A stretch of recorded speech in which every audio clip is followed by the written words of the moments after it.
प्रेमाची रूपे भाग 6. तिच्या मनात एक विचित्र अस्वस्थता होती. वाट पाहत पाहत रात्रीचे 11 वाजले होते. विनीत अजून घरी आला नव्हता. मीनाला विनीतला फोन करायचा होता. तेवढ्यात विनीत आला. घरातले सगळे झोपले होते. विनीत शांतपणे त्याच्या खोलीत आला आणि दरवाजा बंद केला. मीना गप्प उभी होती. तिने विनीतला विचारले, "तू इतका वेळ का लावलास?" कोट काढत विनीत म्हणाला, "मी मित्रांसोबत होतो. त्यांनी लग्नासाठी विचारले म्हणून मला उशीर झाला."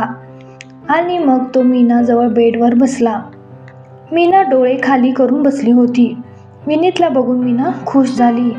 तिला वाटले की विनीत तिला स्वतःबद्दल सर्व काही सांगेल, आपल्या भावना तिच्याशी शेअर करेल. पण विनीतने तसे काही केले नाही. त्याने मीनाचा चेहरा आपल्या दोन्ही हातांनी धरला आणि तिच्या जवळ आला. मीनाने त्याला मागे ढकलले. विनीतला धक्का बसला आणि म्हणाला, "मीना, हे काय आहे? मी तुझा नवरा आहे." मीनाच्या आवाजात अस्वस्थता आली. ती घाबरलेल्या स्वरात म्हणाली, "दारू पिला आहेस का?"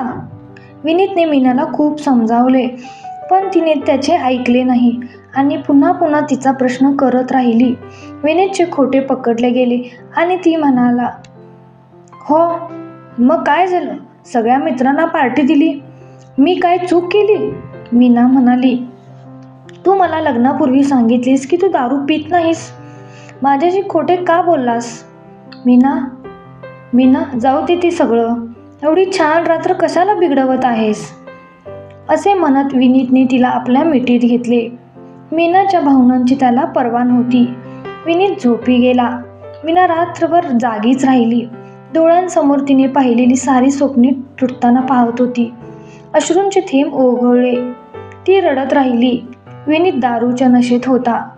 तिला ना मीनाचे रडणे ऐकू आले ना मीनाच्या भावनांची पर्वा. मीनाला कधी झोप लागली ते तिला आठवले नाही. सकाळी तिचे डोळे उघडले. विनीत झोपलेला होता. तिने तिचे कपडे घेतले आणि ती अंघोळीसाठी बाथरूमकडे गेली.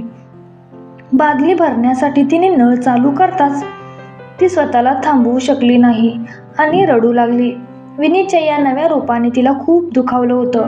ती रडत बसली आणि विचार करू लागली, "मी काय स्वप्ने पाहिली होती? विनीत इतका क्रूर कधीच नव्हता. माझ्या घरच्यांना जेव्हा विनीतबद्दल कळेल तेव्हा काय बोलू? माझ्याप्रमाणे त्यांचाही विश्वास उडेल."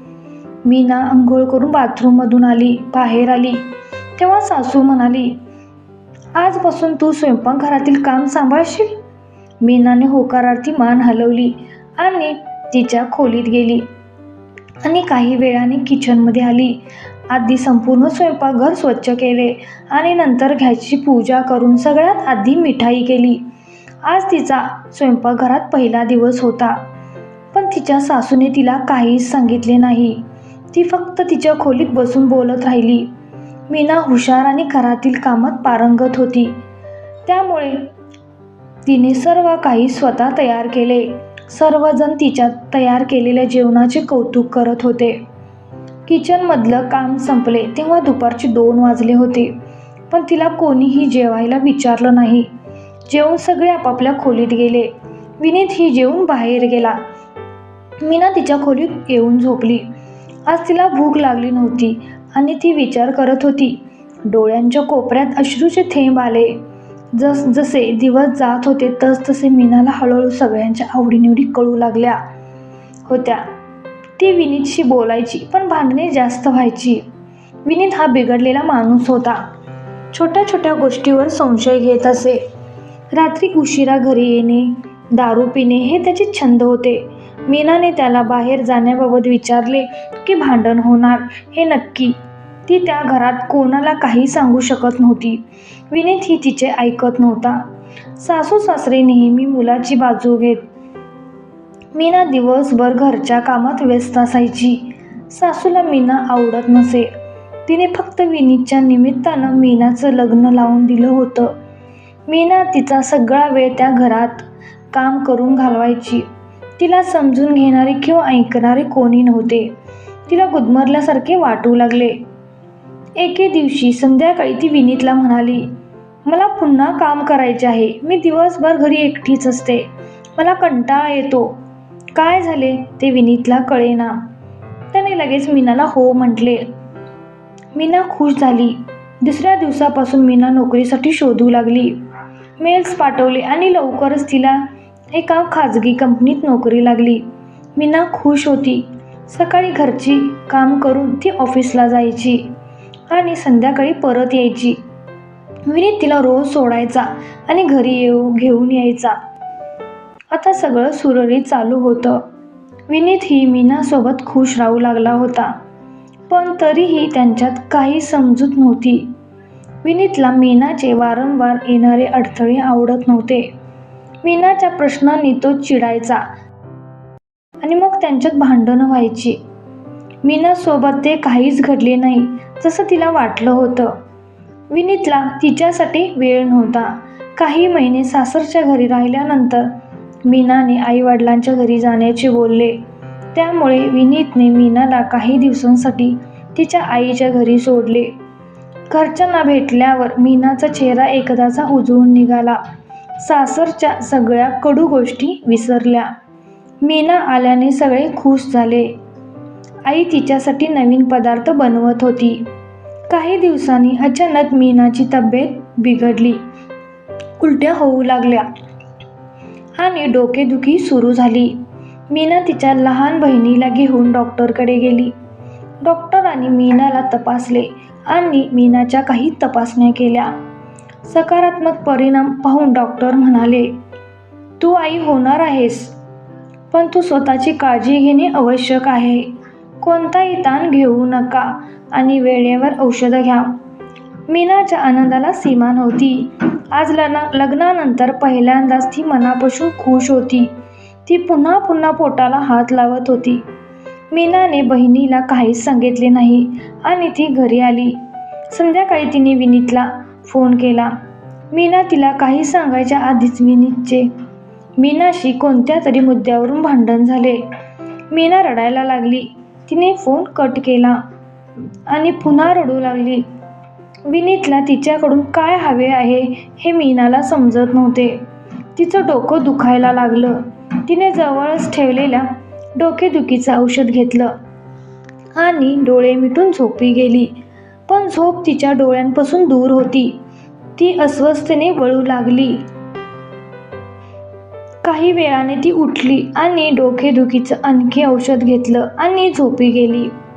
सकाळी तिला जाग आली. तिच्या पोटात खूप दुखत होतं. मीना एकटीच डॉक्टरांकडे गेली. मीनाला चेकअप केल्यावर डॉक्टर जे बोलले ते ऐकून मीना सुन्न झाली. क्षणभर तिचा विश्वासच बसेना की आता असे काहीतरी घडणार आहे. ज्या मुलाबद्दल ती स्वप्न पाहत होती ती मीनाच्या चुकीमुळे तुटली. मीनाचं पहिलं मूल या जगात येण्याआधीच निघून गेलं. त्याबद्दल ती स्वतःलाच दोष देऊ लागली.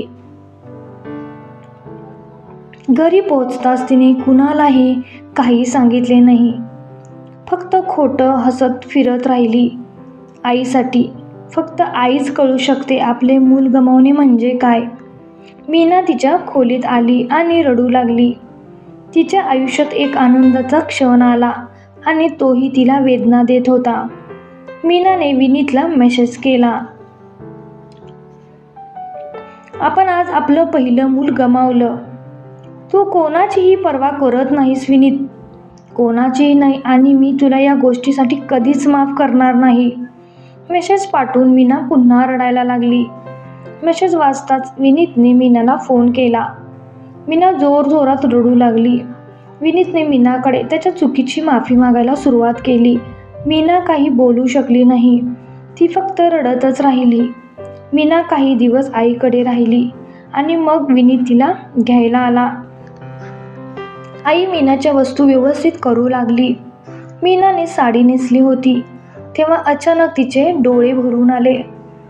मीनाला पाहताच आईने प्रेमाने तिचा हात हातात घेतला आणि बोलली, जावेशी वाटत नसेल तर अजून काही दिवस थांब, मी विनीतजींशी बोलते. मीना डोळे पुसत म्हणाली, नाही आई, मला जायचे आहे. काही वेळाने मीना उदास चेहऱ्याने विनीतसोबत परत गेली. त्या अपघाताने मीनाचा गाभाच मोडून टाकला होता. आता ती पूर्वीपेक्षा जास्तच गप्प राहायला लागली होती. त्या घरात तिचं ऐकणारं कुणी नव्हतं. ती एकटीच गुदमरत राहायची विनाकारण आणि मग तिने ते आपले भाग्य म्हणून स्वीकारले. मुलाच्या गेल्यानंतर विनीतला फारसा फरक पडला नाही. तो अजूनही पूर्वीसारखाच होता. नोकरी सोडून दिवसभर मित्रांसोबत घराबाहेर असायचा. आता तो रोज दारू पिऊ लागला. मीना होती नुसतं सगळं पाहत होती. ती कुणाला काही सांगू शकत नव्हती. कुणीही तिचं ऐकत नव्हतं. मीनाने जसे तिच्या वडिलांना उद्ध्वस्त होताना पाहिले होते तसेच विनीतला उद्ध्वस्त होताना ती डोळ्यांसमोर पाहत होती, पण ती काहीच करू शकत नव्हती.